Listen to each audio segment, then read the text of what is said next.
ஓணத்தன்னைக்கு காலையில் எடுத்த வீடியோ தான் அது. நேற்று நைட்டே லேட்டாக தூங்க போனதால் காலையில் நான் ஒரு 5:30 போல் தான் எழுந்திரிச்சேன். மாமியார் 4 மணிக்கே எழுந்திரிச்சு சமையல் வேலை பாதி முடிச்சிட்டு இருந்தாங்க. நான் எழுந்து வரும்போது பொரியல் ரெடி ஆயிடுச்சு. அவியலுக்கும் சாம்பாருக்கும் காயே வெந்து முடிச்சிருச்சு.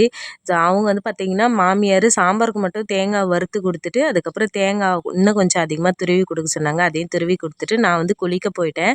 பூக்கோலம் போடணும் அப்படின்னு சொல்லிட்டு. பக்கத்து வீட்டு அக்கா இந்த வருஷம் கொஞ்சம் ஹெல்ப்புக்காக வந்திருந்தாங்க. அதனால மாமியாருக்கு சைடில் நான் தேவைப்படலை. அவங்க இருந்ததால் கொஞ்சம் பாயசம் மட்டும்தான் மெயினாக அது பக்கத்துலேயே நிற்கணும். அதுக்குள்ளே சமையல் எல்லாமே ரெடி ஆகிடுச்சு. எப்போ சோறு எந்த சமையல் பண்ணாலும் சரி இந்த மாதிரி வாழை இலையில் தனியாக போட்டு வச்சுருவாங்க என் மாமியார்.